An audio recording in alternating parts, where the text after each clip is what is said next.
Evelyne Béréouk, vous êtes la directrice du réseau Econav, basé à Douarnenez. Alors vous lancez en même temps que la semaine du développement durable, la première semaine de l'éco-navigation. Vous proposez durant cette semaine un programme d'animation et de conférences. On retrouve d'ailleurs le programme sur votre site www.econav.org. Tout d'abord, expliquez-nous, qu'est-ce que c'est que l'éco-navigation ? Alors l'éco-navigation, c'est la mise en avant des bonnes pratiques respectueuses de l'environnement marin, mais aussi de tout ce qui est technique et tout ce qui est social, parce qu'il y a des pratiques qu'il faut changer et peut-être qu'une machine technique ne va pas forcément apporter la solution, mais tout simplement un changement de comportement. Comment est-ce que la navigation génère de la pollution, des dysfonctionnements ? Alors on va penser aux moteurs principalement, donc c'est vrai que les bateaux à voile sont à ce moment-là plus appropriés, mais aujourd'hui beaucoup de bateaux à voile ont des moteurs aussi, et on a tendance à utiliser le moteur par simplicité. Tout ce qui est entretien du bateau, produits d'entretien, peinture, ça va être aussi impactant de la manière dont on l'utilise. Est-ce qu'on va le faire avec respect? Est-ce qu'on va le faire sur des zones qui sont appropriées? Et puis tout ce qui est aussi par exemple, stockage d'eau grise et eau noire à bord d'un bateau, c'est ne pas faire des rejets en mer, donc tout ce qui est aussi déchets. Voilà, donc c'est aller dans des ports qui sont appropriés et qui vont permettre aux plaisanciers, à l'usager, aux professionnels de pouvoir décharger un petit peu tous ces déchets-là. Est-ce que les plaisanciers, le monde de la navigation, sont de bons éco-navigants ? Je pense qu'il y a une bonne prise de conscience. La mer, c'est un espace de jeu, mais je crois que de plus en plus de plaisanciers se rendent compte que voilà, il faut la respecter. On voit souvent des images de fonds marins pollués, ce genre de choses. Ça, c'est des images qui impactent aussi le milieu de la plaisance et de la pêche. C'est vrai, parce que on utilise, par exemple, au milieu de la plaisance, les ancrages, la manière où on va jeter l'ancre sur les austères, sur les herbiers, selon sur quelle mer on navigue. C'est vrai que ça peut impacter la faune, la flore, toute environnante, et puis le stock de poissons. Évidemment, parce que l'éco-navigation, ça ne concerne pas que les plaisanciers de plaisir, c'est aussi le monde professionnel de la pêche. Comment est-ce que ce milieu-là peut s'adapter à ces pratiques-là plus responsables ? Ils le font, ils sont assez moteurs. Je crois que on montre beaucoup du doigt les professionnels comme la pêche, mais je dois dire aussi qu'il y a certains qui font beaucoup d'efforts sur les économies d'énergie, sur le stock, sur des pêches responsables. C'est trop alarmiste pour vous sur ce milieu-là ? Je pense qu'on a tendance à montrer un peu du doigt, et je suis plutôt du genre, et l'éco-navigation est du genre, à dire qu'il y a aussi des choses positives qui se passent, et voilà, faut balancer un peu les choses. Alors il existe des labels, notamment le fameux pavillon bleu qui a été décerné il y a peu de temps au port, et c'est pour les ports et les plages français. Dans le département, 5 ports ont ce pavillon: Loctudy, Camaret, Morgat, Douarnenez et le port du Moulin Blanc à Brest. La démarche de candidature est volontaire pour ces ports. Est-ce que les changements se font assez vite ? Voilà, est-ce que les progrès se font ? Il faut une volonté déjà de la collectivité, mais il y a de plus en plus de collectivités sont impliquées aussi. Le gestionnaire de port est certainement aussi très impliqué dans les démarches, et c'est aussi parfois un travail collaboratif avec les associations qui sont sur le terrain. C'est le cas d'Econav qui travaille avec certains de ces ports pour agir et trouver des solutions et aller vers les plaisanciers et les sensibiliser.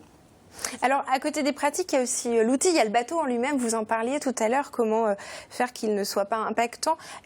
Si l'on est propriétaire d'un bateau, comment est-ce qu'on réduit son impact écologique ? Vous me parliez, je crois, d'une peinture qui est en test un petit peu novatrice. C'est vrai que le sujet qu'on aborde souvent chez Econav, c'est les anti-fouling, les peintures anti-fouling. C'est des peintures qui sont obligatoires pour pas en fait que les coques de moules ou les algues s'attachent au bateau. Donc on est obligé de mettre des peintures. Alors après, la question c'est quelle peinture ? Alors les peintures classiques, si vous regardez ce qu'il y a sur les pots de peinture, c'est chimique, c'est très toxique. Déjà, première pratique, c'est pour l'homme lui-même, parce que l'éco-navigation, c'est aussi être respectueux de l'homme, c'est faire attention à comment on utilise ces peintures-là. Et puis, pourquoi pas changer aussi un peu nos usages.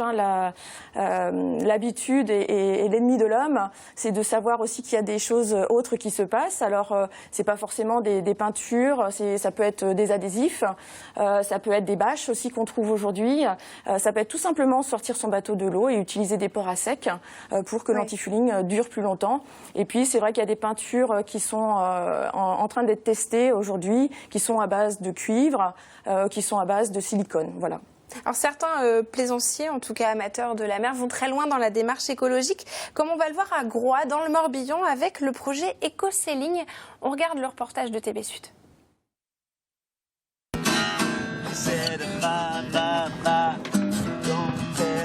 Fini la guitare au beau milieu de l'océan face au coucher de soleil. C'est le retour pour les 4 marins et diplômés de l'école de commerce de l'Eco-Sailing Project. C'est le premier voilier électrique à faire le tour du monde.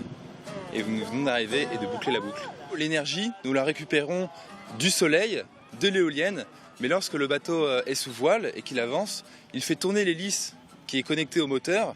Et en fait, le moteur électrique, il est réversible. Donc on peut l'utiliser pour propulser le bateau, mais lorsque l'hélice tourne, elle fait tourner l'arme d'hélice, elle fait tourner le moteur qui va aussi générer l'électricité. Après un peu moins d'1 an et demi pour boucler leur tour du monde écologique sur leur voilier, ils sont arrivés à Groix fin de semaine dernière avec un objectif accompli, celui de sensibiliser autour de l'écologie en mer. Au bilan de 21 mois, on a rencontré énormément de personnes dans les ports de plaisance qui sont extrêmement intéressées, beaucoup de plaisanciers qui se posent des questions sur ce type de propulsion, qui ont eux-mêmes essayé de le faire sur leur propre bateau, sauf qu'ils n'avaient pas trouvé les solutions techniques ou ils n'avaient pas vu d'exemple. Or, nous, on leur dit voilà, c'est très simple, c'est comme ça, ils voient le système et ils sont émerveillés parce qu'ils disent ah ouais, mais en fait c'est super simple. On allait visiter des écoles pour parler de tous ces enjeux. Et on faisait des missions scientifiques. Alors nous, on était spécialisés sur le plancton.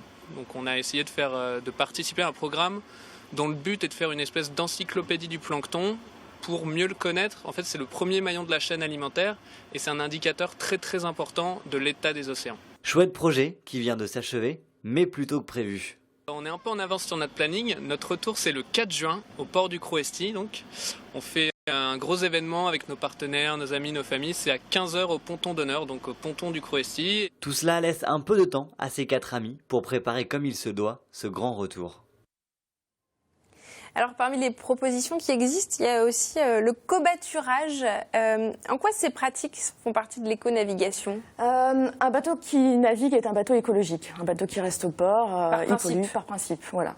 Et aujourd'hui, les méthodes, beaucoup moins de monde ont accès à la propriété. Donc on cherche des solutions pour que les gens puissent naviguer. Alors ça va être par je prête mon bateau, je loue mon bateau, j'échange mon bateau, ou je navigue à bord de bateaux qui sont capables de m'accueillir, tout simplement. Quel conseil simple, basique, est-ce que vous donneriez aux plaisanciers, aux pêcheurs pour être plus éco-responsables ? D'être à l'écoute de l'innovation. Voilà. L'innovation, elle est majeure. On voit avec des projets comme Eco-Sailing, on a vu. C'est un projet qu'on a suivi et voilà, ils se sont lancés, ils ont essayé quelque chose. Moi, j'attends beaucoup de ce retour d'expérience pour dire ça marche. Maintenant, vous n'avez plus d'excuses. Voilà, il faut que ça soit transposable à grande échelle. C'est le défi en tout cas. Merci beaucoup Yveline Béréou d'avoir répondu à nos questions. On rappelle que pour obtenir le programme détaillé de la semaine de l'éco-navigation et pour en savoir plus sur ces bonnes pratiques, rendez-vous sur le site www.econav.org.